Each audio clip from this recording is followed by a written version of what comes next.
estamos para ti, juntos como familia, aquí estamos para ti.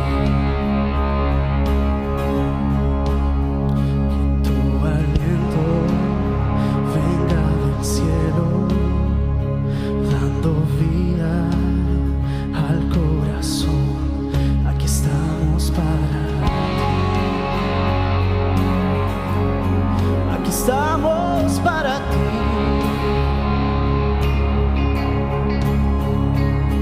Se abren corazones, nada se esconde a ti, te deseamos Dios. Solo tú eres santo, solo tú eres digno, ven, Santo Espíritu. Nuestro clamor sea un himno, que tu honor llene el lugar, aquí estamos para ti, aquí estamos para ti. Invádenos, que el poder de tu palabra traiga vida donde no hay, aquí estamos para ti, aquí estamos para ti. Todas las voces juntos. Se abren corazones, nada se esconde a ti, te deseamos Dios. Solo tú eres santo, solo tú eres digno, ven, Santo Espíritu. Se abren corazones, se abren corazones, nada se esconde a ti, te deseamos Dios.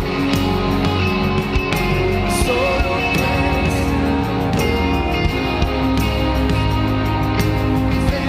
Santo Espíritu. Bienvenido, nos deleitamos en Papá, Él está aquí, Él gobierna nuestros corazones, intercedemos, la sanidad se despliega en este lugar, tu reino, tu reino, tu reino.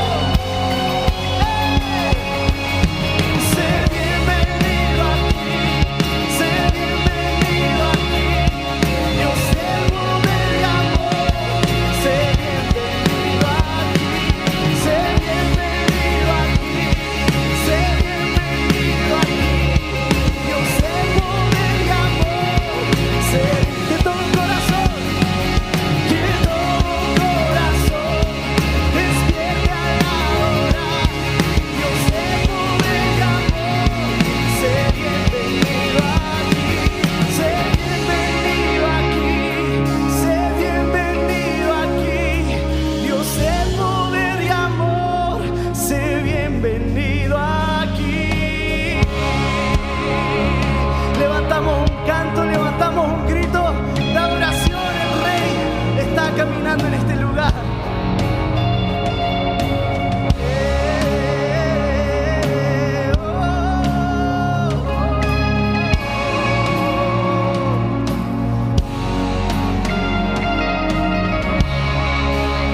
Adoramos.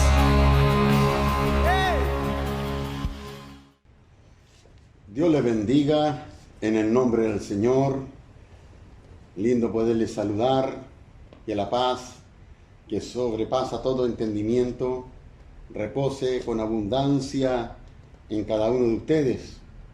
Gracias a nuestro Dios que nos da la oportunidad nuevamente de podernos conectar a través de esta plataforma y así también tener un momento de adoración, de alabanza, pero especialmente este día jueves que lo tenemos señalado, dedicado especialmente para la enseñanza de las Sagradas Escrituras. Dios les bendiga a cada uno de ustedes, a nuestros hermanos del Ministerio Encuentro con Jesús. Dios les bendiga, Dios les prospere, Dios sea siempre con cada uno de ustedes y Dios también pueda abrir el entendimiento de cada uno de ustedes para poder comprender lo que Dios ha puesto en mi corazón para transmitirle a cada uno de ustedes a través de la palabra. Bienvenidos de igual manera a todos nuestros hermanos que se conectan de diferentes lugares. Dios les bendiga de igual manera y sean ustedes muy edificados. Quiero en el nombre de Jesús orar para poder dedicar este tiempo de adoración, de alabanza y de la administración de la palabra del Señor. Oremos, le invito a orar, le invito para que oremos. Padre, en el nombre de Jesús, te honramos, te bendecimos, reconocemos, Señor, tu grandeza, reconocemos, Señor, tu poder, tu majestad. Muchas gracias, Señor, por este buen momento que tú nos das de una vez más, Señor, de este día jueves, podernos reunir y congregar, Señor, a través de esta plataforma virtual para, Señor, bendecirte, honrarte y para ser edificados también, construidos con tu palabra, Señor, en nuestras vidas. Te damos gloria a ti, Señor, te damos honra, te damos alabanza, porque tú eres bueno, Señor. Tú eres nuestro Dios, nuestro Creador. Y a ti, Señor, honramos, a ti, Señor, bendecimos. Muchas gracias, Señor, por esta nueva oportunidad. Edifica a tus hijos e hijas, Señor, que escucharán tu palabra. Edifícales, Señor. Construye su vida a través de los principios que hoy serán enseñados a través de tu palabra. Señor nuestro Dios, que todo lo que en esta oportunidad vamos a hacer, emprender, sea para la gloria de tu nombre y también, Señor, para la edificación de tu iglesia. Permítenos, Señor, en estos momentos cantarte, entrar en un momento de adoración, porque al final y al cabo, Señor, lo más importante de una reunión como esta eres tú. Y queremos adorarte primeramente. Primeramente queremos bendecirte. Primeramente queremos agradecerte, Señor. Gracias, Señor. Te honramos y te bendecimos en el nombre de Jesús.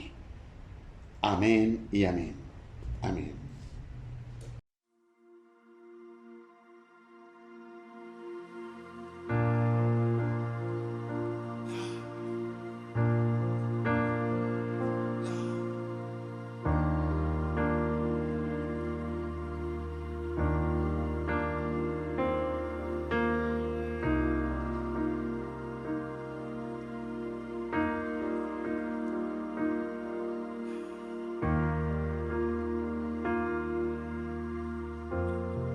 Mi corazón te adora, mi corazón te adora, Jesús,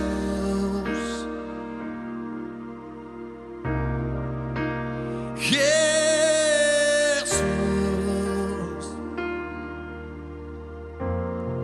mi corazón te adora, mi corazón te adora, Jesús,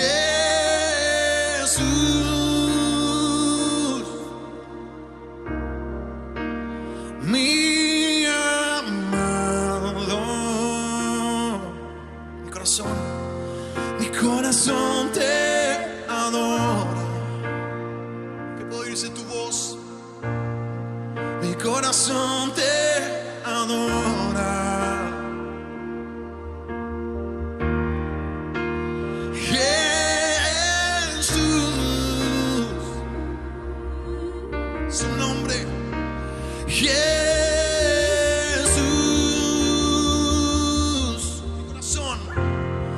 mi corazón te adora, mi corazón te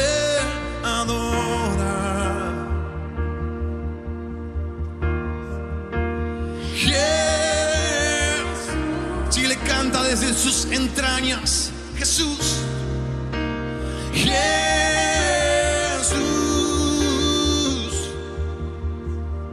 todo es para ti.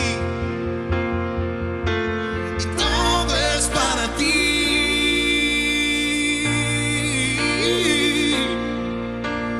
Todo es para ti.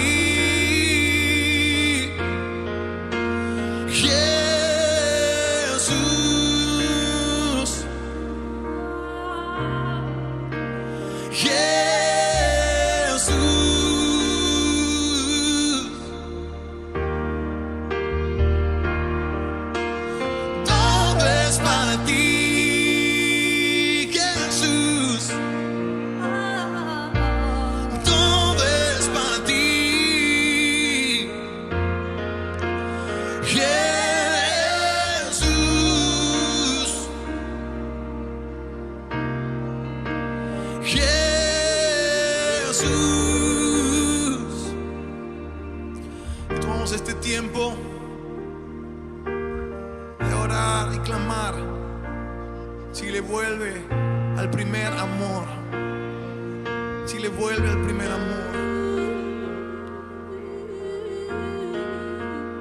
Hemos decidido volver a nuestro Padre, al Hijo y al Espíritu.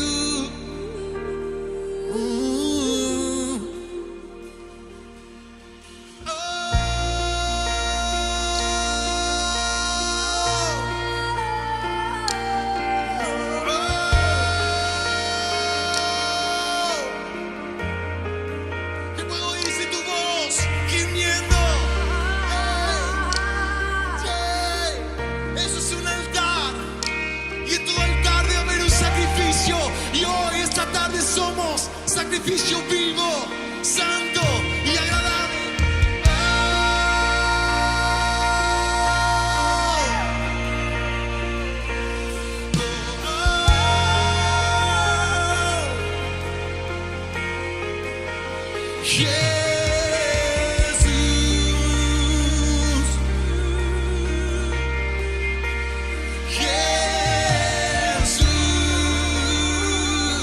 Mi corazón te adora. Mi corazón te adora. Mi corazón te adora.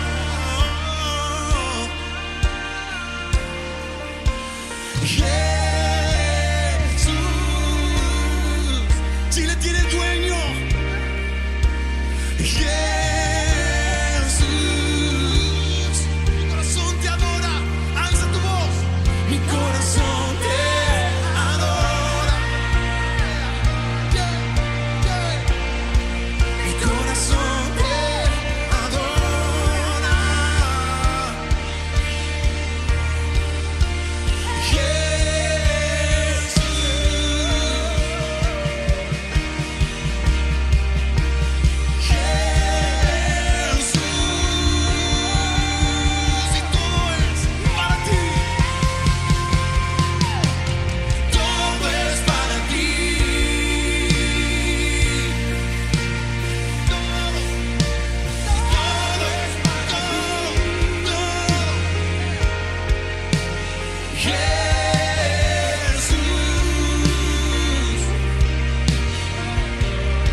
Solo quiero verte a ti, yo solo quiero verte a ti, yo solo quiero verte a ti. Yo solo quiero verte a ti, yo solo quiero quiero verte a ti. Oh, oh. Yo solo quiero en esta nación levantado muy en alto. Verte a ti, yo solo quiero verte a ti. Y no hay nada que yo quiera más. Yo solo quiero verte a ti. Yo solo quiero verte a ti. Yo solo quiero verte a ti. Yo solo quiero que pueda oírse, que toda la nación pueda oír esta voz. Abre nuestros ojos. Yo solo quiero verte a ti. Yo solo quiero verte a ti. Yo solo quiero verte a ti. Solo quiero verte. Yo solo quiero verte a ti. Yo solo quiero verte a ti. Yo solo quiero verte a ti. Tú me llevas delante del trono, muestras tu belleza.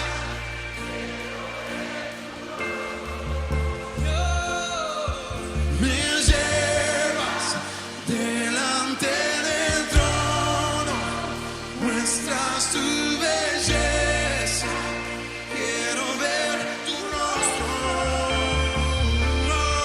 Tú me llevas delante del trono, muestras tu belleza. Yo quiero ver tu rostro más, más, más, más. Tú me llevas delante del trono, muestras tu belleza. Quiero ver tu rostro una vez más. Me llevas delante del trono, muestras tu belleza. Y quiero ver tu rostro. Me llevas delante del trono, muestra tu belleza. Quiero ver tu rostro.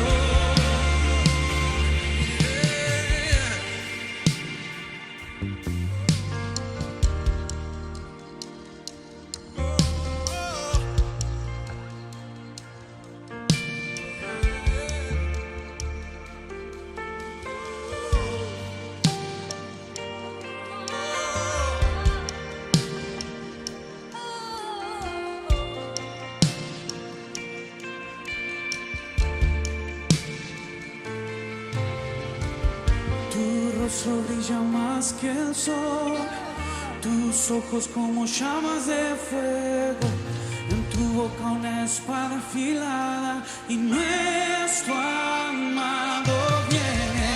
Está vestido con manto de sangre, día y noche cantamos tu nombre, Rey de Reyes, Señor de Señores.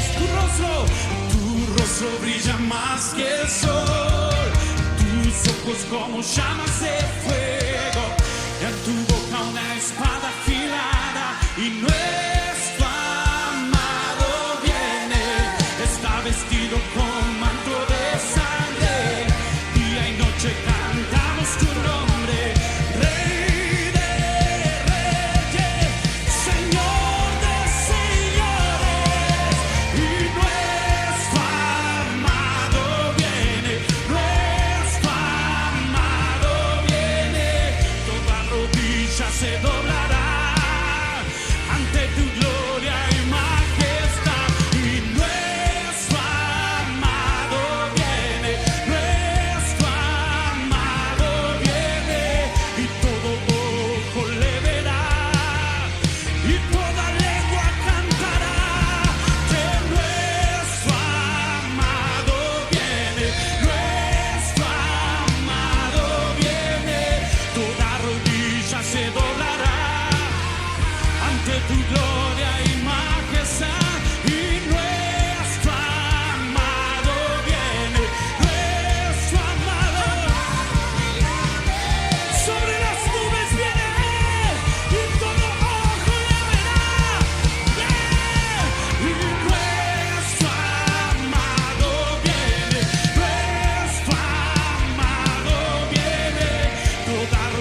ojos como llamas de fuego, en tu boca una espada afilada, y nuestro amado viene, está vestido con manto de sangre. Día y noche cantamos tu nombre, Rey de Reyes, Señor de señores. tus ojos brillan más que el sol, tus ojos como llamas de fuego, Espada afilada. y nuestro amado viene, está vestido con manto de sangre. Día y noche cantamos su nombre. Los hijos vuelven al Padre, pero el Padre vuelve, el Padre vuelve, el Padre vuelve. Nuestro amado viene, Nuestro amado viene. toda rodilla se doblará ante tu gloria y majestad. Y nuestro amado viene, nuestro amado viene, y todo ojo lo verá.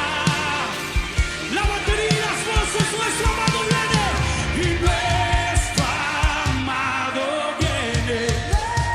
Nuestro amado viene. Toda rodilla se doblará ante tu gloria y majestad, y nuestro amado viene, y todo ojo lo verá, y toda lengua cantará. Nuestro amado, que nuestro amado viene. Toda rodilla se doblará ante tu gloria y majestad, y nuestro amado viene, nuestro amado viene, y todo ojo lo verá.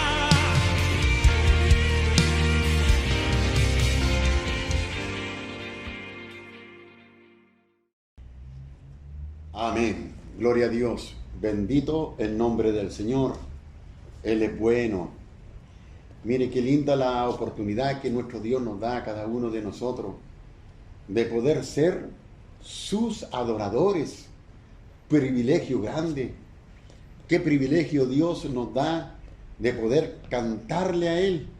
Entrar con nuestra música, con nuestra adoración, con nuestra gratitud, con nuestra alabanza al trono de su presencia. Este privilegio, hermanos amados, no todos lo tienen, pero que Dios en su misericordia, no porque nosotros lo merezcamos, sino porque así a Él le plació, nos da la oportunidad a nosotros de poder entrar con nuestra adoración y alabanza a su presencia. Así que al Señor sea toda la gloria, al Señor sea toda la honra y al Señor sea toda la alabanza. Vamos en el nombre de Jesús a entrar en forma inmediata después de este momento de gratitud, de adoración, de alabanza que hemos tenido. Entremos entonces al estudio de la palabra del Señor.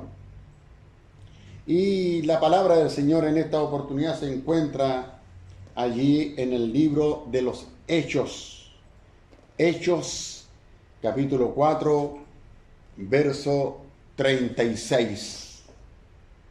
Mire, quiero hacer una aclaración para que no se vaya a malinterpretar.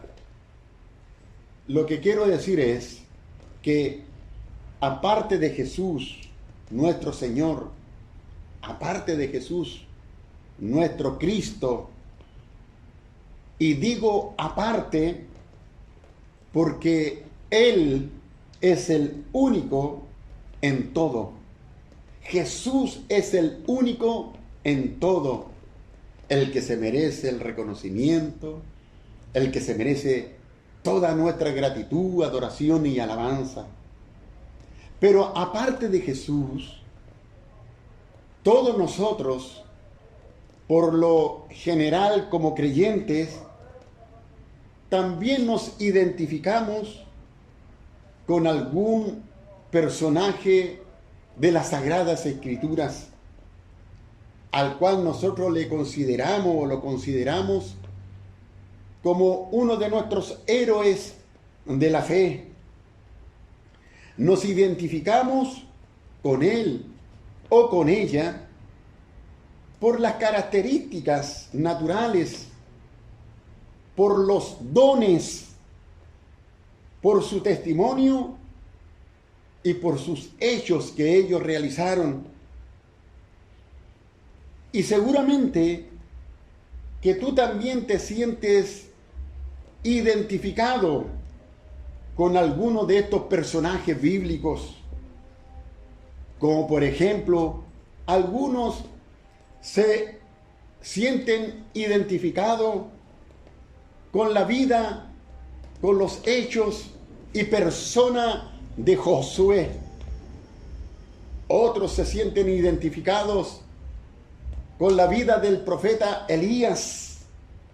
Otros se sienten identificados, se identifican con Moisés, con Abraham, otros con David, otro con Pablo, otro con Pedro, con Ruth, con Esther, con Sara, en fin.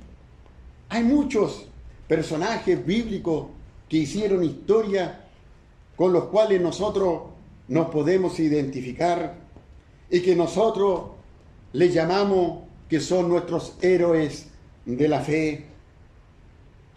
Por ejemplo, en mi caso personal, desde muy joven, cuando escuché en mis inicios de la vida cristiana hablar de un personaje que no fue parte del círculo apostólico de Jesús, ni siquiera es nombrado en ninguno de los evangelios, no es nombrado ni en Mateo, ni en Marco, en Lucas, ni Juan, en ninguno de los evangelios es nombrado. Pero cuando yo escuché hablar por primera vez y cuando yo leí de este personaje en la Sagrada Escritura por primera vez, fue un personaje que marcó mi vida hasta el día de hoy y lo tengo como un paladín de la fe, lo tengo como uno de mis héroes de la fe. Este personaje bíblico tenía, o lo único que tenía, era un poderoso testimonio y ejemplo de vida tremendo. Y me refiero a la persona de Bernabé, cuyo nombre original era José. Y los apóstoles le dieron ese sobrenombre Bernabé, porque Bernabé significa hijo de consolación.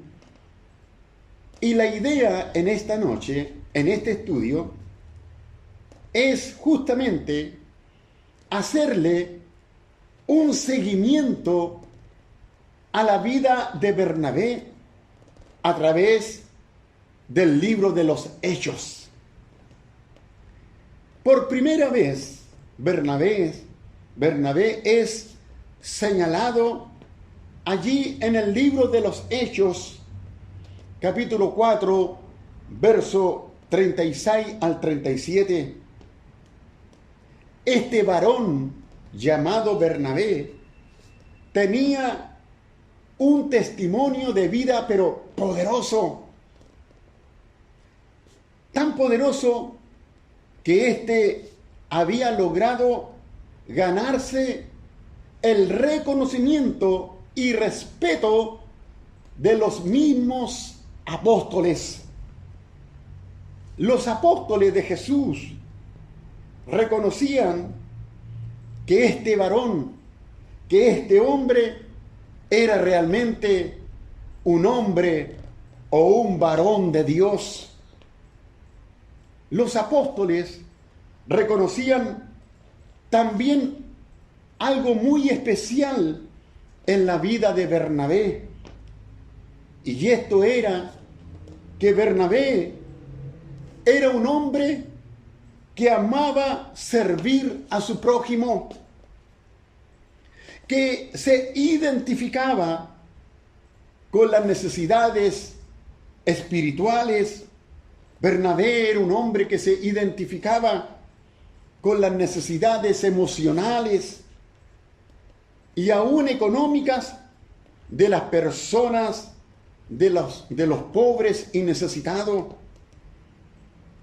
Y todo esto era muy evidente en la vida de Bernabé, porque la iglesia establecida en Jerusalén y aún los apóstoles reconocían por todas estas señales, por todas estas evidencias, que Bernabé era un hombre con mucha acción social, que Bernabé tenía el don de ayudar, que Bernabé tenía el don de servicio, el don de misericordia. Por esto es que los apóstoles le colocaron por sobrenombre Hijo de Consolación. Bernabé, Hijo de Consolación, porque él con su actitud, su ayuda, siempre con su consejo, con sus dádivas, siempre estaba trayendo consolación, esperanza a los necesitados, a los más pobres. Bernabé era un varón que se conmovía al ver el sufrimiento humano. Pero Bernabé no solo sufría y se conmovía al ver el dolor, el sufrimiento humano, sino que Bernabé también accionaba, y por lo tanto dedicaba tiempo, separaba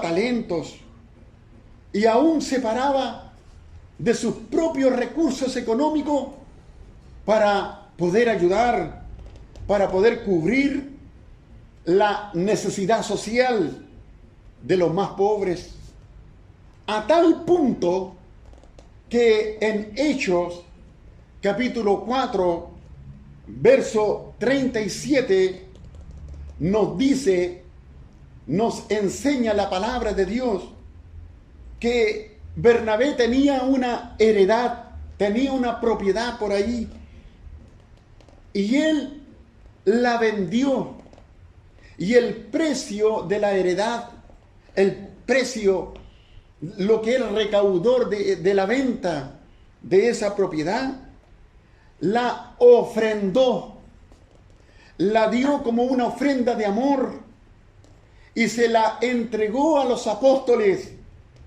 para ayudar justamente, para ser distribuida en los más necesitados. Una propiedad que me imagino actualmente, digo yo, puede haber sido más o menos, pero digo de unos 50 millones de pesos. 50 millones de pesos así, tome, aquí está mi ofrenda de amor para ayudar a los necesitados de la iglesia, para ayudar a los pobres de la comunidad judía. Porque Bernabé era un hombre generoso, Bernabé era un hombre desprendido, entendía claramente que todo era de Dios y para Dios. Él entendía el principio de dar al César lo que es del César y dar a Dios lo que es de Dios. Él no tenía ningún problema para entender esto, como muchos hoy tienen serios problemas para entenderlo. Porque Bernabé era un varón que se enseñoreaba. Bernabé era un varón, un hombre de Dios que se enseñoreaba sobre su dinero y no el dinero sobre la vida de Bernabé. Mire, la otra oportunidad en la cual encontramos por segunda vez a la persona de Bernabé en el libro de los Hechos es en Hechos capítulo 9, verso 26 al 27. Le hago recordar, antes de entrar en sí con estos versículos, les hago recordar que Pablo, antes de su conversión, antes de conocer a Jesús, antes de haber tenido un encuentro personal con Cristo, Pablo había sido un perseguidor de la iglesia, fue un hombre perverso, fue un hombre sin misericordia, fue un fanático religioso fariseo que odiaba a los seguidores de Jesús a tal punto que los perseguía y echaba a la cárcel a los cristianos. No le importaba a Pablo si eran adolescentes, si eran jóvenes, si eran ancianos, si eran hombres o mujeres. Los odiaba, odiaba a los seguidores de Jesús. Mire, cuando Esteban el diácono fue muerto apedreado por los judíos y nada más por causa de servir al Señor, no porque fue un criminal, no porque fue un ladrón, sino simplemente por el hecho de servir al Señor. Cuando Esteban estaba siendo apedreado, bueno, Pablo estaba allí presente. Él estaba allí viendo cómo los judíos les tiraban piedra y mataron a pedradas a Esteban. Pablo estaba presente y se gozaba por el sufrimiento de este mártir de Cristo. Pablo se gozaba por el sufrimiento de este mártir de la iglesia, porque Pablo consentía, estaba totalmente de acuerdo con que Esteban muriera lapidado. La lapidación era una muerte horrible, una muerte, una tortura, era una muerte dolorosa, de mucho sufrimiento. Pero sabemos también por las Escrituras que Pablo tuvo una conversión, tuvo un encuentro sobrenatural con el Cristo resucitado. Y esto está relatado en el libro de los Hechos. Así que, por todo esto, después que Pablo sufre esa conversión al Señor, él, después de algún tiempo de haber estado en Damasco, ya convertido, después de un tiempo de haber estado también en Arabia, después de un tiempo, él decide ir y reunirse en Jerusalén con los apóstoles. Él decide ir a la iglesia establecida en Jerusalén, porque él deseaba, él quería relacionarse con los hermanos allí, con los creyentes establecidos en la ciudad de Jerusalén, porque él ahora era un hombre de Dios, se había convertido al Señor, era un hombre de fe, era un hombre que quería servir al Señor con todo su corazón, había tomado esa decisión. Así que quería relacionarse con la iglesia de Jerusalén. Y eso está relatado en Hechos capítulo 9, versos 26 a 27. Mire, nadie, cuando Pablo llegó a Jerusalén con esa buena intención, con ese buen propósito, mire, nadie quería relacionarse con él. Nadie quería relacionarse con él. porque los hermanos de la iglesia en Jerusalén ya lo conocían. Y los hermanos creyentes, por lo tanto, no confiaban ni creían de su conversión a Jesús. Ellos, los creyentes de Jerusalén, seguramente pensaban que se trataba de una estrategia para tomarlos detenidos y echarlos en la cárcel. Por lo tanto, los creyentes rechazaron al apóstol Pablo, no lo querían con ellos. Pablo en ningún momento, cuando llegó a Jerusalén, se sintió bienvenido por la iglesia o por la comunidad del reino, a la comunidad del reino. Jamás se sintió bienvenido.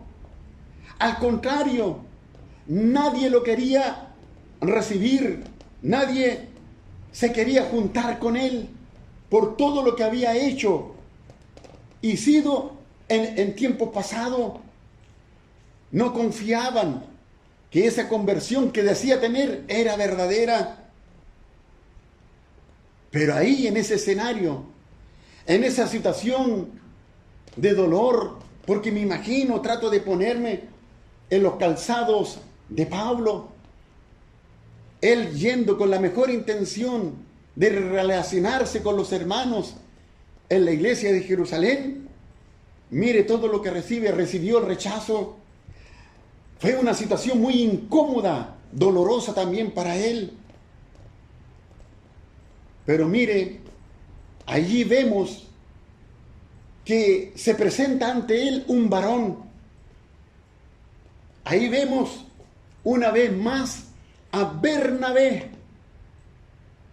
Vemos a Bernabé intercediendo por el apóstol Pablo.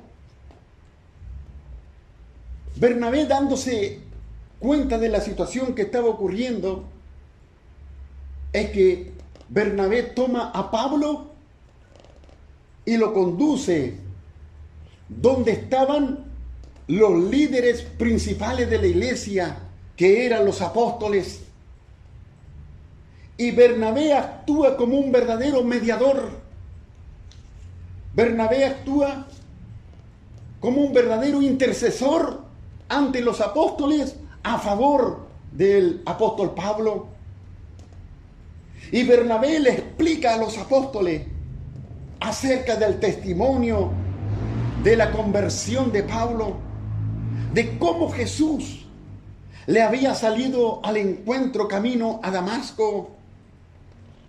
En otras palabras, Bernabé mete las manos al fuego por el apóstol Pablo. Bernabé se la jugó por Pablo, se la jugó. Porque para Bernabé, aún los más malos tienen la oportunidad de arrepentirse, volverse y servir al Señor, aún los más malos, como lo había sido Pablo anteriormente. Y gracias a esa intercesión, gracias a esa mediación que Pablo hizo a favor de, que Bernabé hizo a favor de Pablo, es que los apóstoles aceptaron a Pablo, es que la iglesia de Jerusalén, los creyentes, pudieron aceptar a Pablo como un hermano genuino en la fe. De ahí para adelante Pablo se empezó a sentir bienvenido, amado. La iglesia de Jerusalén le hizo sentirse a él como parte de esa comunidad de creyentes. Pero todo fue gracias a la gestión que realizó Bernabé, porque Bernabé era un hombre respetado y creíble en la iglesia de Jerusalén. Sus palabras o su palabra, sus consejos y sus recomendaciones eran aceptadas. Si lo dijo Bernabé, entonces lo creo. Si lo dijo él, si él lo recomienda, si Bernabé recomienda a Pablo, lo creo, lo acepto. Me encanta el testimonio de este varón, de Bernabé. Pero sigamos avanzando, porque le hago recordar que le estamos siguiendo la pista a la vida de Bernabé en el libro de los Hechos. Y otra vez lo encontramos a Bernabé allí en Hechos, capítulo 11, verso 22 al 25. Resulta que por la persecución que se había desatado contra los cristianos, contra los seguidores de Jesús en Jerusalén, resulta que por causa de esta persecución muchos fueron esparcidos, se fueron a vivir a otras regiones, salieron huyendo de Jerusalén a otras regiones.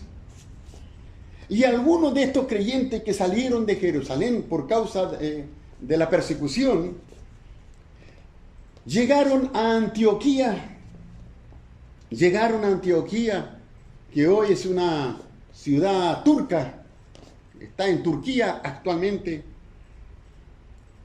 Y cuando estos creyentes, no estoy hablando que no eran apóstoles, no eran gente con cargos importantes dentro de la iglesia, simplemente creyentes que se fueron por esa persecución, huyeron y se fueron a establecer allí a Antioquía.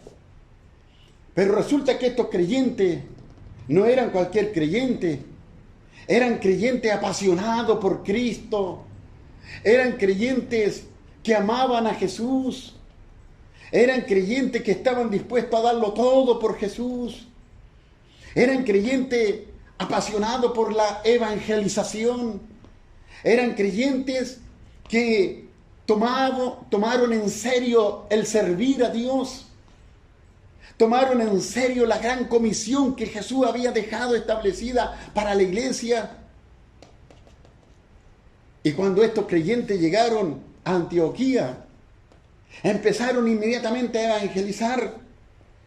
Y mire que cuando ellos empezaron a evangelizar, el Espíritu Santo empezó a moverse de una forma pero sobrenatural y poderosa a través de la evangelización. Y empezó ahí en Antioquía a suceder todo un avivamiento, y mucha gente inconversa empezaron a llegarse a Jesús, empezaron a convertirse a Jesús, empezaron a abandonar sus pecados, la idolatría, el paganismo, y se convertían al Dios de los cielos por el mensaje apasionado de estos creyentes que habían llegado allí a la ciudad de Antioquía. Pues era tanta la situación, era tanto el avivamiento, era tanto lo sobrenatural que allí estaba ocurriendo de parte de Dios, del Espíritu Santo, que esta noticia corre rápidamente, y llega esta noticia de lo que estaba ocurriendo allí en Antioquía, llega a oídos, en Jerusalén, llega a oídos de los apóstoles. Y los apóstoles tienen una reunión especial, una junta ahí, una reunión especial, para analizar todo eso que estaba ocurriendo allí en Antioquía. Y todo lo que ellos sabían era nada más por lo que le había llegado, era de oída nomás, pero ellos necesitaban tener más confirmación en todo esto. Entonces empezaron a preguntar, bueno, enviemos a alguien para allá, para que vaya de observador y nos traiga noticias de qué realmente es lo que está ocurriendo allí en Antioquía. ¿Y a quién cree usted que enviaron? ¿A quién cree usted que eligieron? Bueno, justamente a Bernabé. ¿A Bernabé? ¿Pero por qué Bernabé? Si en la iglesia de Jerusalén había muchos otros líderes destacados.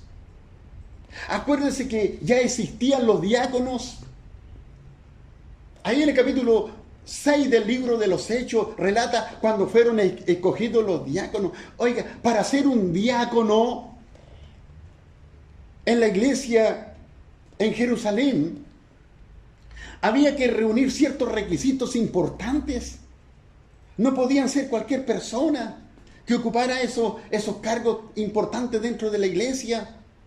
Para ser un diácono había que ser un hombre que primeramente que conociera a Jesús, que conociera al Señor, que hubiera tenido un encuentro personal con el Cristo resucitado.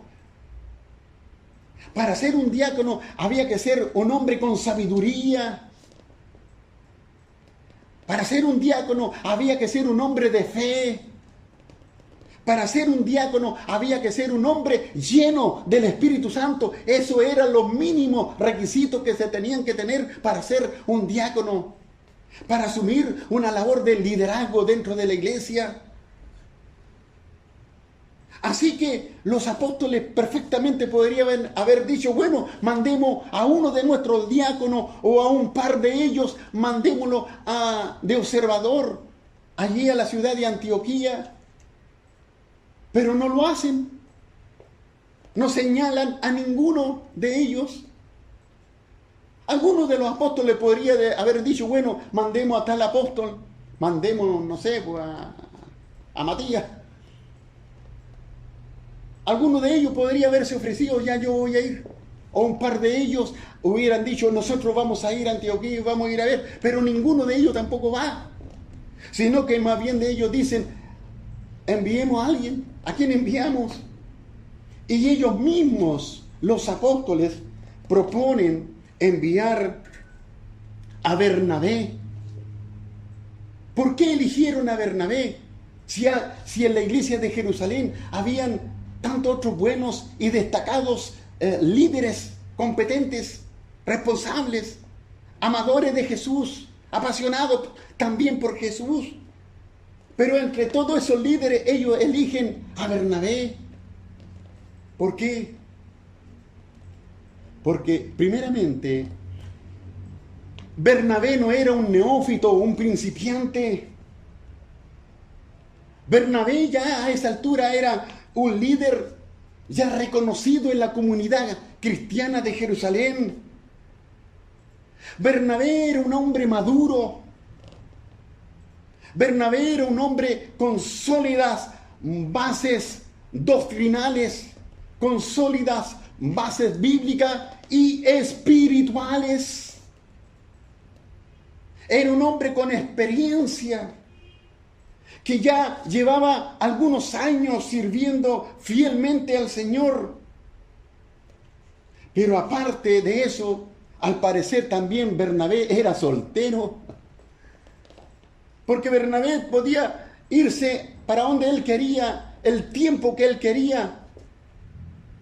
Podía irse a cualquier región que él quería. No tenía que responderle a una esposa, no tenía que responder en la crianza de los hijos, en el sustento de la familia, no. Él podía irse meses, años y andar por donde él quisiera andar, porque no tenía ese compromiso. Así que Bernabé, por lo tanto, se va en este viaje misionero, en este viaje podríamos decir también apostólico, aunque él no era apóstol, pero la función en la práctica en realidad, al parecer que lo era. Y va con el propósito de observar lo que realmente estaba ocurriendo en Antioquía. Porque esa era la misión al cual se le encomendaba. Pero fíjese bien esto. Cuando Bernabé llega a Antioquía, que entre paréntesis, para llegar allá a Antioquía, de Jerusalén a Antioquía, por lo menos había un tantito más de 500 kilómetros para llegar allá. 500 kilómetros. No era cerca. No había no había Uber, no habían taxi, no habían vehículos como para ir. La Escritura no relata si se fue a pies, si se fue en camello, en burro, en caballo, no lo relata eso. Pero supongamos que se fue a pies. ¿Sabe usted?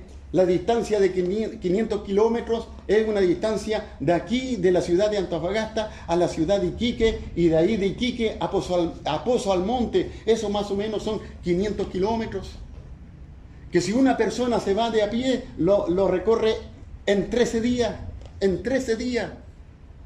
Un vehículo lo recorre en unas 7 horas, pero una persona de a pie lo recorre en 13 días caminando.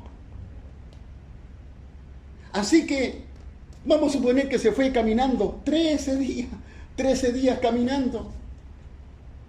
Mire, el punto es que al llegar allí a la ciudad de Antioquía, se da cuenta, puede observar acerca del avivamiento sobrenatural que estaba ocurriendo en la iglesia de Antioquía. Sanidades, milagros, portentos, maravillas, bautismo con el Espíritu Santo. Muchas almas se agregaban a la iglesia, muchas almas se convertían al Señor. Esto lo observó, esto lo vio con sus propios ojos Bernabé allí en la iglesia en Antioquía.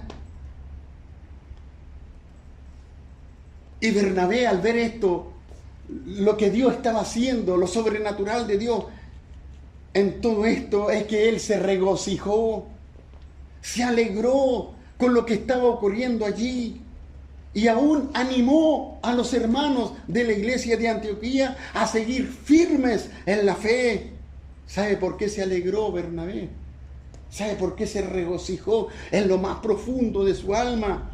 Por lo que dice en Hechos capítulo 11, verso 24. Bernabé se regocijó porque era varón bueno, lleno del Espíritu Santo y de fe.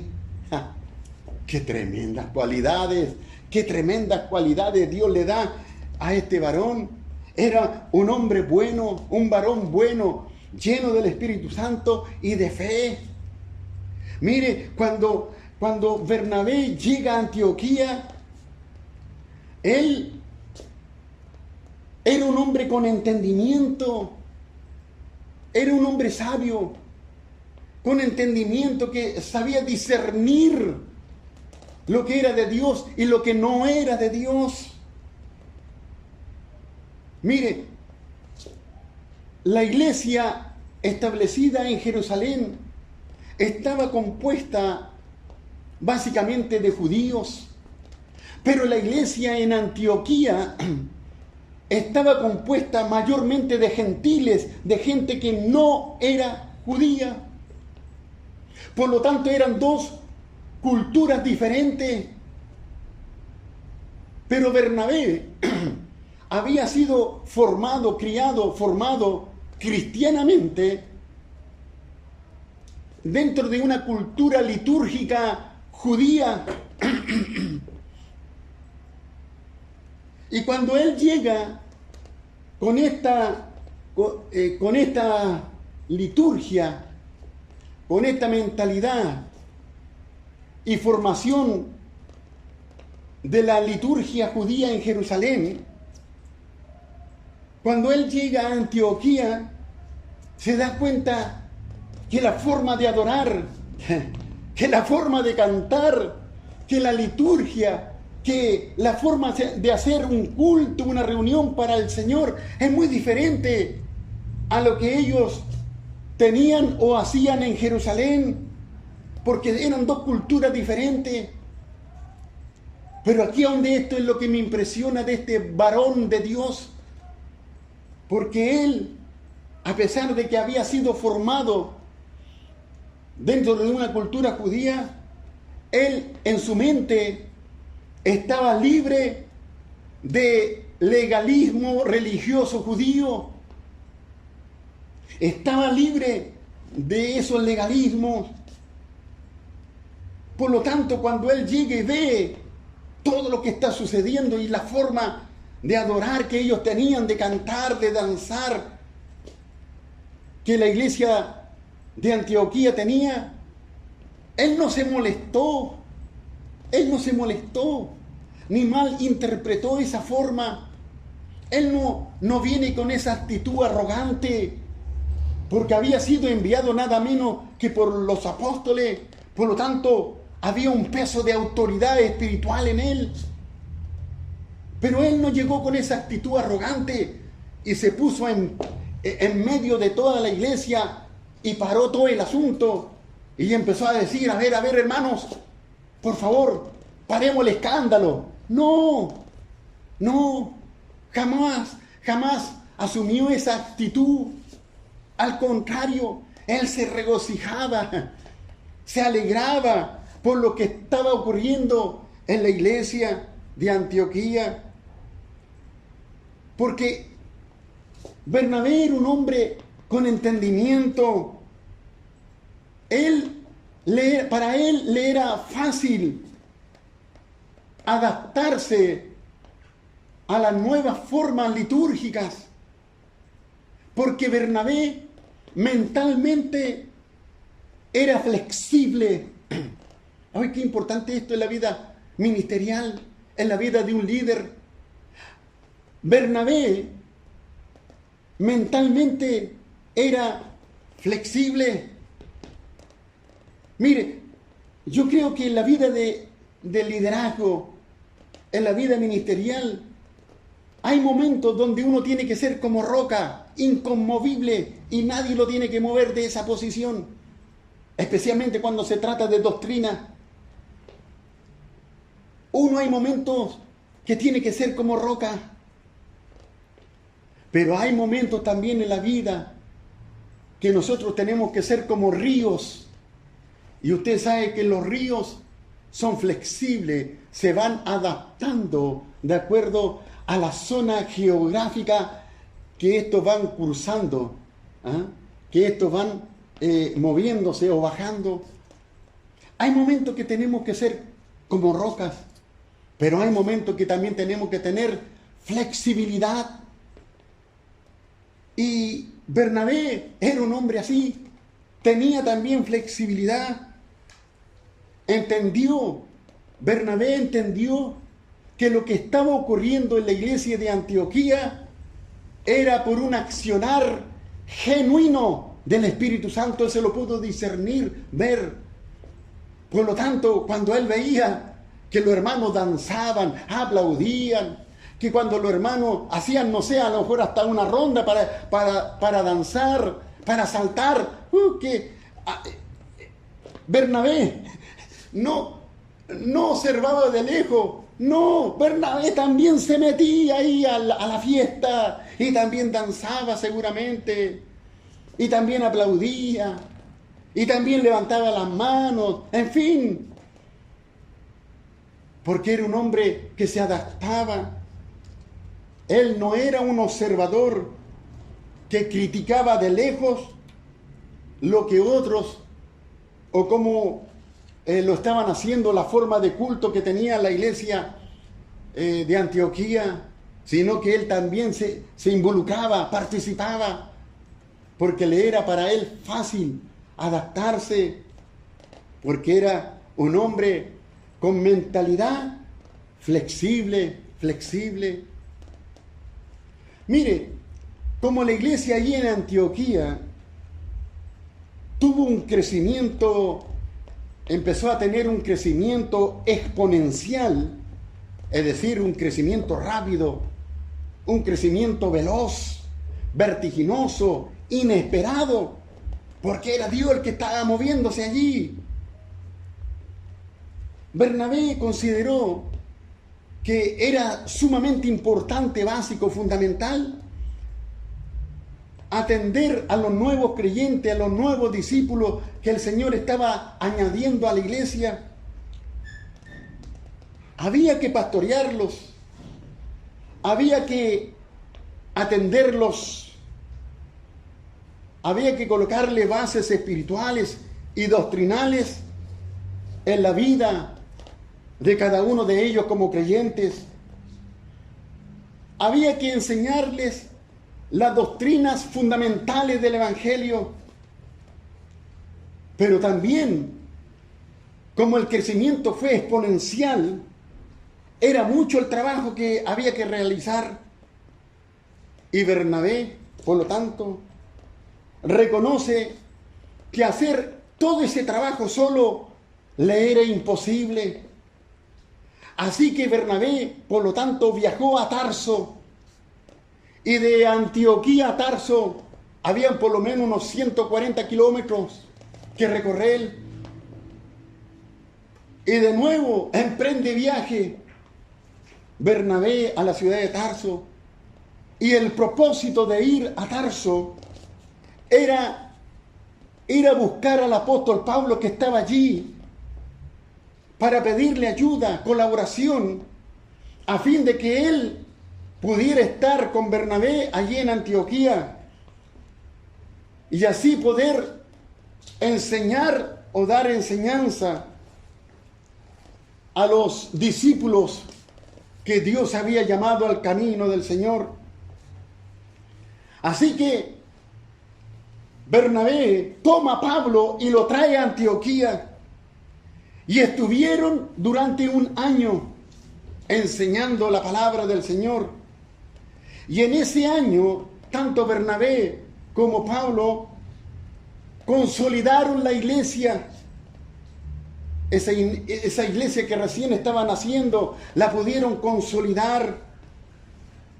Le dieron estructura, pusieron fundamentos teológicos, fundamentos doctrinales, bautizaban también en las aguas a los nuevos creyentes convertidos, y también establecieron pastores que cuidaran ese rebaño, la iglesia de Antioquía.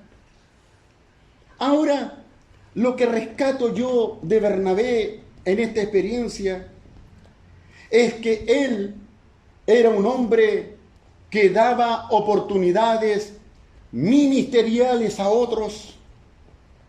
Y no estoy hablando de oportunidades para coordinar una reunión. No estoy hablando de que Bernabé daba oportunidades para dirigir un grupo de mujeres o para dirigir un grupo de jóvenes o de gente adulta. Estoy hablando de proyectar hombres y mujeres al ministerio como pastores, como misioneros, como evangelistas. Estoy hablando de echarlos a volar con sus propias alas a la vida ministerial. Y yo veo en Bernabé a un hombre que abre camino y que da oportunidades para que otros también puedan proyectarse ministerialmente.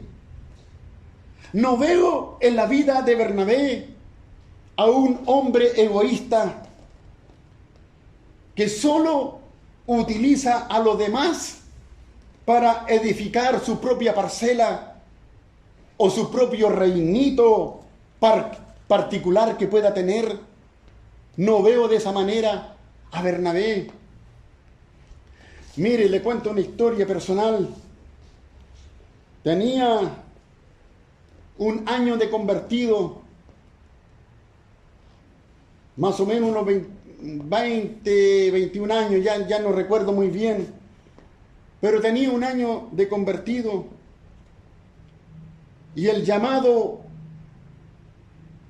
al Señor, a servir al Señor en el santo ministerio, era fuerte en mi vida, se apoderó de mi vida.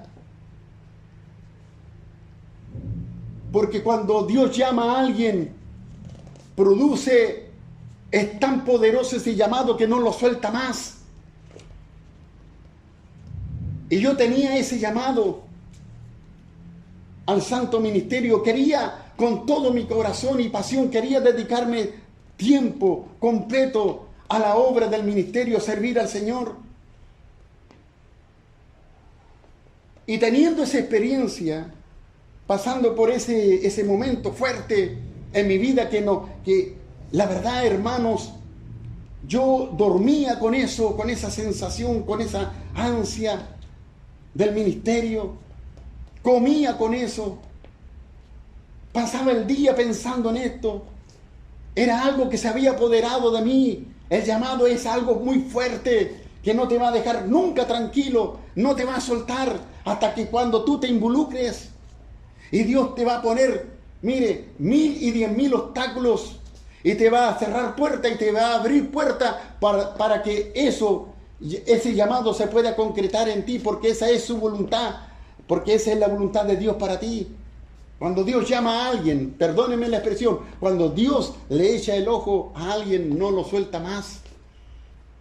Así que yo, teniendo esta experiencia de mi llamado,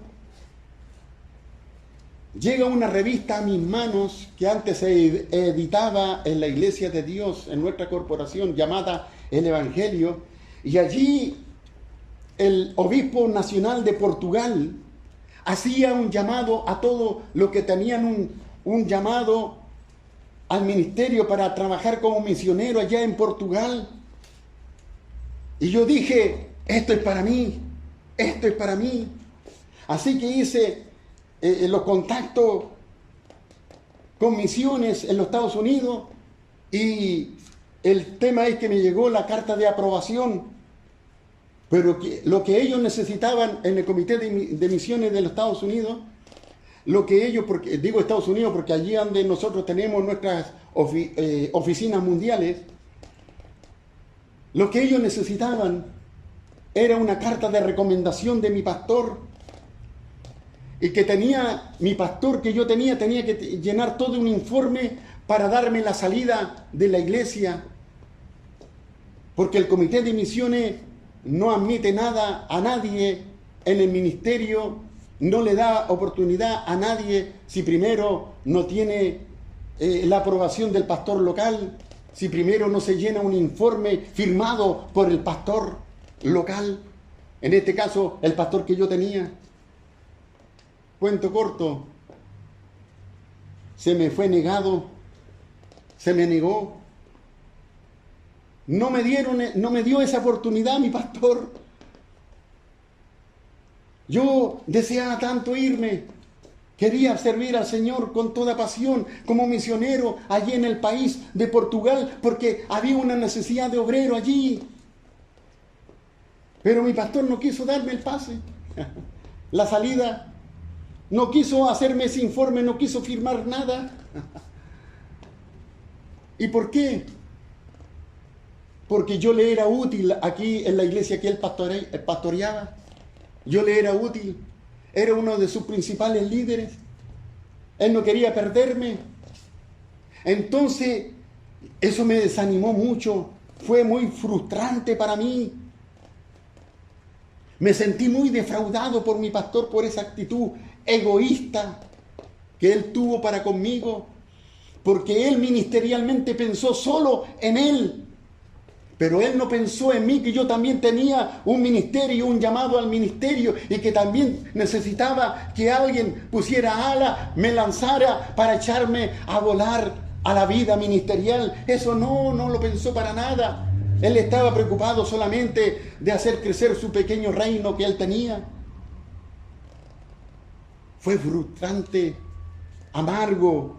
Uy, hermano, no sé cuánto lloré por esa actitud. Pero Bernabé no. Bernabé no era así. Bernabé no era un hombre egoísta. Él se trajo de Tarso al apóstol Pablo a Antioquía, y Bernabé le da una oportunidad ministerial allí para trabajar con él, para que Pablo siguiera ganando experiencia y crecimiento en el apostolado, porque Bernabé era un hombre libre de egoísmo en su corazón. Bernabé era un hombre que sabía subirse al caballo, pero también era un hombre que sabía bajarse del caballo. porque era un hombre flexible mentalmente. Mire, Pablo a esa altura, que estamos hablando de acuerdo al pasaje bíblico que les di, Pablo a esa altura todavía no era el hombre. Todavía Pablo no era el hombre con toda la experiencia y capacidad que más tarde llegó a ser. Todavía a él le faltaba recorrer. Y Bernabé era como el mentor de Pablo, el que lo ayudaba, el que lo aconsejaba, el que le daba dirección. Pablo todavía estaba en un proceso de maduración, estaba en un proceso de crecimiento y de desarrollo apostólico. Y en esa dupla, Bernabé era el líder. En esa dupla, Bernabé y Pablo, Bernabé era el hombre de experiencia. Él es el que tenía toda la confianza del grupo apostólico. Mire, cuando usted observa, ve, estudia el libro de los Hechos, usted siempre encontrará, por lo menos hasta el capítulo 13, verso 2 del libro de los Hechos, que el Espíritu Santo inspira con toda intención que el escritor que escribió este libro escribiera siempre en este orden: Bernabé y Saulo. Bernabé y Saulo. Primero Bernabé y después Saulo. Y Bernabé y Saulo fueron para allá. Bernabé y Saulo fueron para acá. Vinieron para acá. Bernabé y Saulo hicieron esto. Bernabé y Saulo hicieron esto otro. Siempre era Bernabé y Saulo. Eso usted lo encuentra hasta el capítulo 13, verso 2 del libro de los Hechos. Pero cuando llega, mire qué interesante, cuando llega al capítulo 13, verso 43, el orden de esta dupla cambia. De ahí para adelante ya no era Bernabé y Saulo. De ahí para adelante era Pablo y Bernabé. Pablo y Bernabé. Pablo y Bernabé. Y usted se dará cuenta que Bernabé empieza a desaparecer del escenario bíblico, quedando el apóstol Pablo como el protagonista principal. Ahora, la pregunta que le hago: ¿usted ve envidia en Bernabé por esto? ¿Usted ve celo ministerial en Bernabé? ¿Usted ve a Bernabé todo nervioso y preocupado porque Pablo le estaba haciendo sombra? Porque Bernabé, quiero decirle, es testigo de primera fuente, porque trabajaba junto con el apóstol Pablo, andaban para arriba y para abajo los dos. Y Bernabé es testigo de cómo Dios empezó a usar al apóstol Pablo de una forma poderosa, tremenda, con señales, prodigios, milagros, liberación de demonios.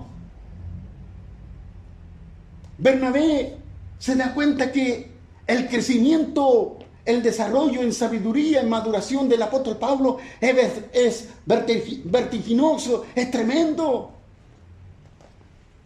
Pero ¿ve usted envidia?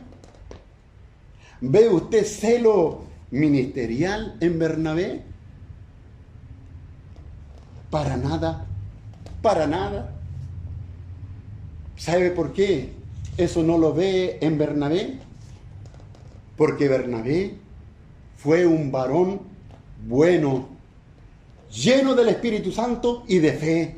Por eso, Bernabé era un hombre equilibrado mental y emocionalmente. Bernabé tenía esa virtud de tener equilibrio mental, psicológico y emocional. Bernabé no andaba con esos tontos complejos que muchas veces nosotros tenemos. Bernabé no andaba con inseguridades. Ay, que este me va a quitar el puesto, que este me va a quitar el cargo, ¿eh? Que este me va a quitar el protagonismo. Bernabé no andaba con esas basuras mentales, porque Bernabé sabía quién era, porque Bernabé tenía identidad, sabía lo que valía y lo que podía contribuir a favor del cuerpo de Cristo. Mire, este tema es muy bueno para líderes y pastores. ¿Sabe por qué? Porque de la vida y experiencia de Bernabé aprendemos muchos principios de liderazgo. Principios de liderazgo que son vitales para el desarrollo de nuestra vida y proyección ministerial. Para ir concluyendo, mire, en Hechos capítulo 13, verso 1 al 3, nuevamente vemos a Bernabé en el primer viaje misionero que realizó con el apóstol Pablo. Estaban adorando, la iglesia estaba adorando, y en un momento dado el Espíritu Santo irrumpe y toma como medio algunos profetas, y empezaron a dar un mensaje para Pablo y Bernabé. Y el Espíritu Santo a través de estos profetas dice: apartarme a Bernabé y a Saulo para la obra que los he llamado. Y estos dos se van en el primer viaje misionero, pero no van solos, sino que Bernabé tomó también a su sobrino Juan Marcos, para que Juan Marcos pudiera acompañarlos, porque Bernabé era un hombre que proyectaba gente al ministerio. Por eso que tomó a su sobrino Juan Marcos, para proyectarlo ministerialmente. Pero para proyectar a alguien ministerialmente hay que darle esas facilidades, hay que abrirle camino. Hay que abrirle camino. Hay que proyectarlo en esa dirección. Pero, ¿qué ocurrió? Que Juan Marcos, en el capítulo 13, verso 5, o verso 13, más bien dicho, se aparta de esa dupla, abandona a su tío Bernabé y a Pablo, los deja, se devolvió a Jerusalén. No da las razones la Escritura, pero me imagino que a lo mejor le empezó a echar de menos a la mamá, al papá, no tengo idea. Le empezó a echar de menos a sus tierras, a sus amigos, a la iglesia en Jerusalén, a su ciudad. No tengo idea por qué Juan Marcos decidió, en un momento vital, donde más ayuda necesitaba Bernabé y Pablo para la obra misionera, se devuelve, los abandona. Se apartó de ellos y se devolvió a Jerusalén.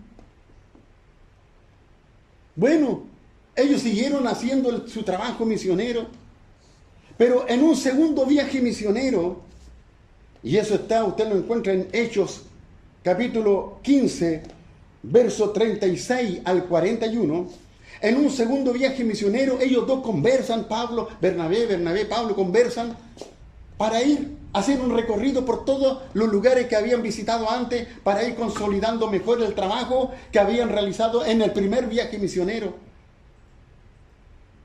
Y a Bernabé se le ocurre la brillante idea de llevar nuevamente a su sobrino, Juan Marcos.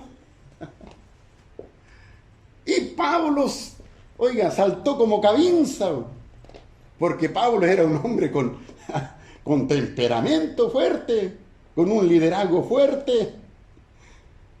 ¿Cómo se te ocurre? Bueno, voy a ponerle de mi cosecha, por favor. ¿Cómo se te ocurre que vamos a llevar a Juan Marcos, tu sobrino, cuando nos abandonó en un momento más vital, en un momento donde más lo necesitábamos? Él nos abandonó. Este cabro no es para el ministerio.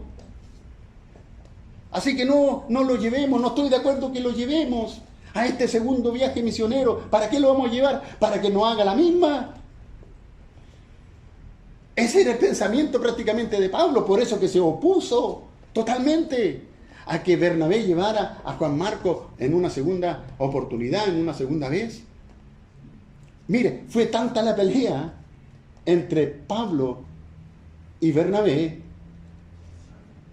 fue tanta la división, porque los hombres de Dios también se pelean, pues. ¿Ha oído? Bernabé era hombre bueno, lleno del Espíritu Santo y de fe. Y bueno, ¿para qué decir también del apóstol Pablo? ¿Ah? Dos ejemplos para nosotros hasta el día de hoy, y estos se agarraron ahí. ¿Ah?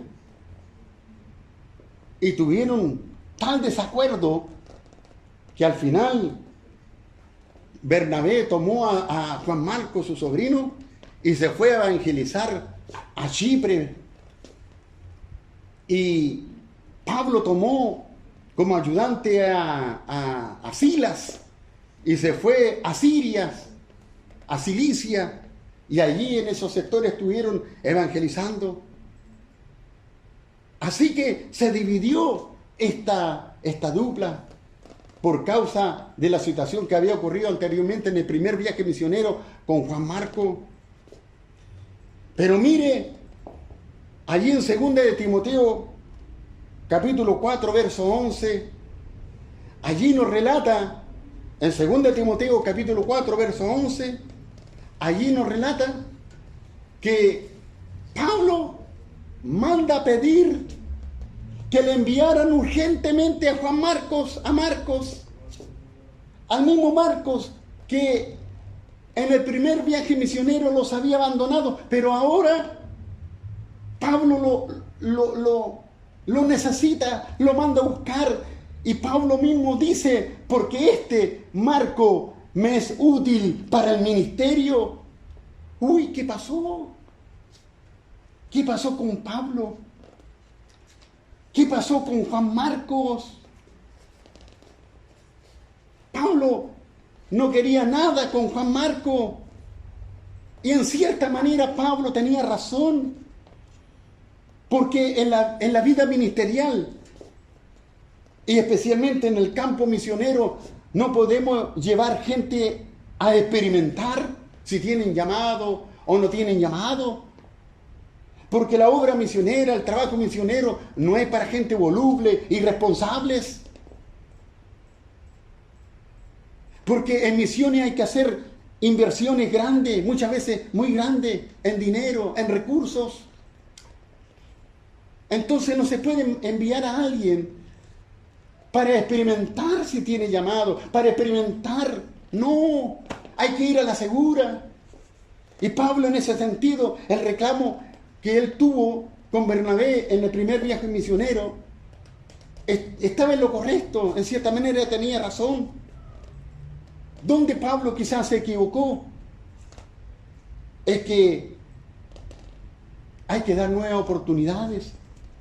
Pablo a la primera lo cortó de raíz a Juan Marcos, lo cortó de raíz. No, con este cabro a nada, para ningún lado voy con este. No abandonó. Necesitamos gente avesada, gente comprometida, así que con este chiquillo no. Lo cortó de raíz a la primera, no le dio ninguna oportunidad más. Pero Bernabé lo toma a Juan Marcos y lo sigue encaminando en la vida ministerial. A tal punto que después estaba, pero Bernabé le enseñó tan bien, porque yo creo que en uno de esos viajes Bernabé conversó con Juan Marcos y entre los dos ahí le llamó la atención. Oye, Juan Marcos, mira, el reclamo que hace Pablo tiene toda la razón en reclamar y en no haber querido ir con nosotros, haberte llevado a ti en el segundo viaje. Tiene toda la razón, porque el ministerio no es para gente voluble, el ministerio no es para gente comprometida, acomplejadas. No, En el ministerio se necesita gente avesada, apasionada, que va adelante, que conquista. No para gente que retrocede y vuelve atrás. Y tú lo hiciste, fallaste, Pablo tenía razón. Bueno, yo creo que todas esas cosas se le iba enseñando Bernabé a Juan. Y Juan con el tiempo comprendió que así tenía que hacer. Pero Juan Marco creció en la vida ministerial, se desarrolló, maduró, comprendió, aprendió de sus errores, aprendió de sus caídas. Hasta el punto aprendió que ya, habiendo ya madurado, habiendo ya sido un hombre avesado, con experiencia, el mismo Pablo que lo manda a buscar, y el mismo Pablo ahora dice, este me es útil en el ministerio. Así que, ya para estar concluyendo este tema, tenemos allí entonces a Pablo por un lado, que creció, maduró, en el sentido que no se puede a personas que se le está tratando de proyectar en el ministerio y se equivocan, no porque se equivocaron, hay que desarraigarlo a la primera oportunidad que cometieron error o caída.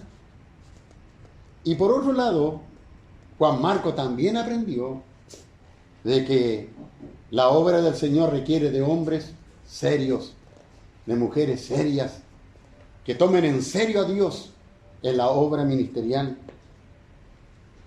Así que por lo tanto, hermanos amados, en el nombre del Señor, ¿qué es lo que concluyo en esto? Que Juan Marcos llegó a ser un hombre útil de tal manera que Pablo lo manda a buscar para que pudiera servir junto a él como colaborador. Juan Marcos llegó a ser un hombre útil en el ministerio, nada más porque Bernabé le dio una segunda oportunidad. Bernabé no fue como Pablo, porque Pablo, como ya recién lo decía, Pablo lo cortó en primera, le colocó el hacha y le pegó el hachazo a la raíz, al tiro, inmediatamente. Cero oportunidad, cero de nueva oportunidad. Pero no así Bernabé, como hijo de consolación. Bernabé, como hombre bueno, lleno del Espíritu Santo y de fe, hombre sabio, con experiencia, él no lo corta a la primera a su sobrino Juan Marcos, sino que le da una nueva oportunidad y que Juan Marcos pudiera aprender de sus errores, de su mal accionar que había tenido, pero que eso le pudiera servir a Juan Marcos como experiencia para no cometer los mismos errores y caer en el mismo lugar.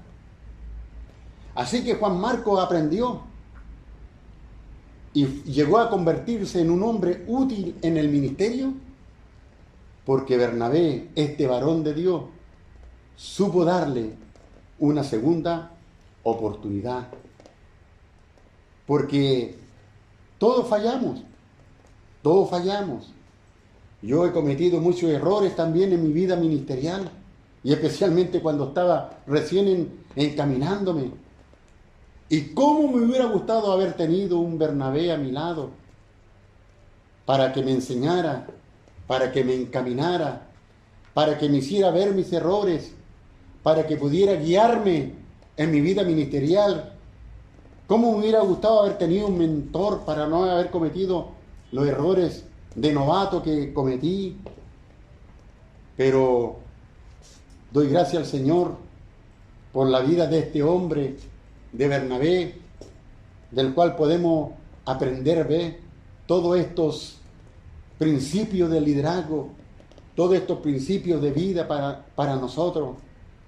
Así que tenemos que ser como roca en cierto momento de nuestra vida, pero también tenemos que ser flexibles como río.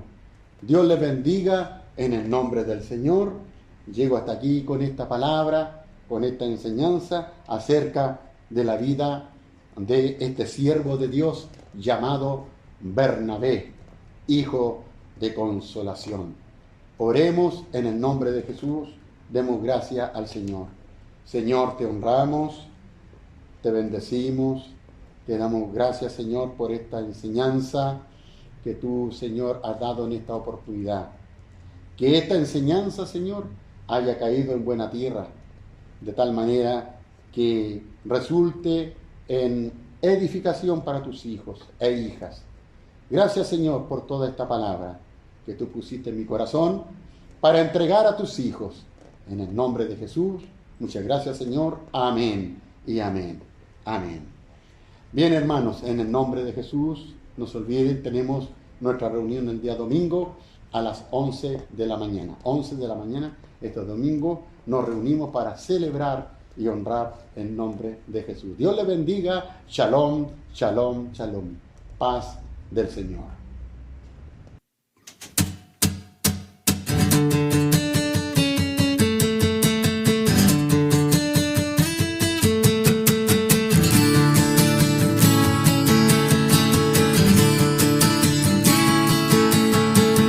Rey de reyes, te adoramos,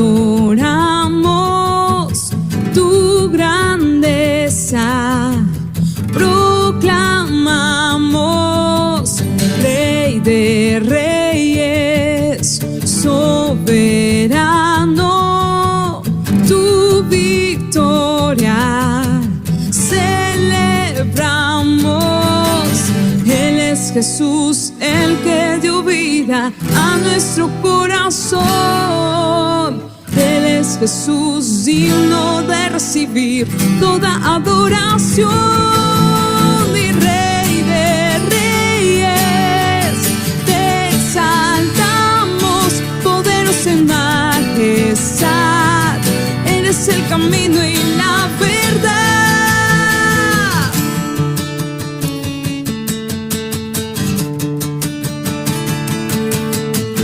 Rey de reyes, te adoramos,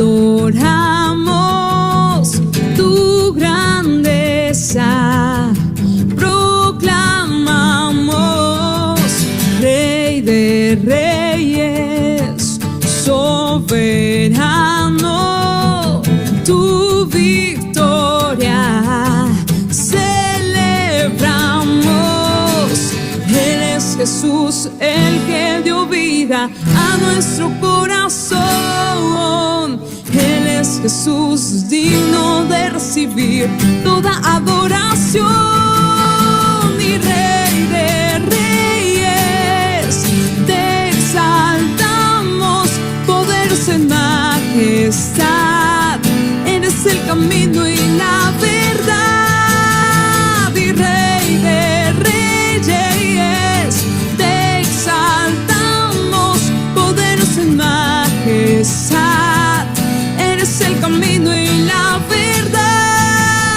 Y no, nadie jamás se podrá igualar a tu poderío y tu majestad.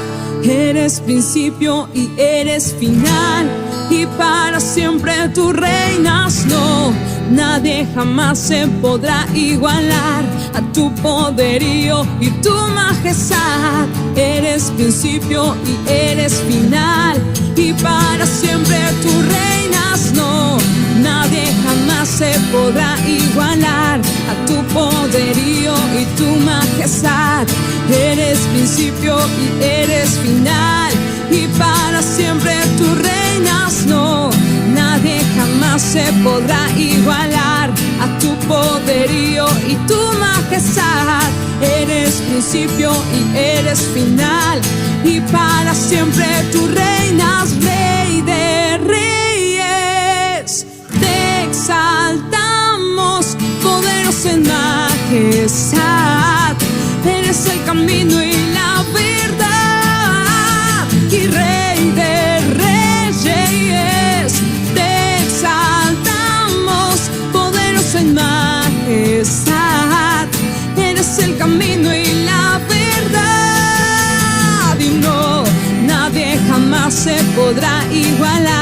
a tu poderío y tu majestad. Eres principio y eres final, y para siempre tú reinas, no, nadie jamás se podrá igualar a tu poderío y tu majestad. Eres principio y eres final, y para siempre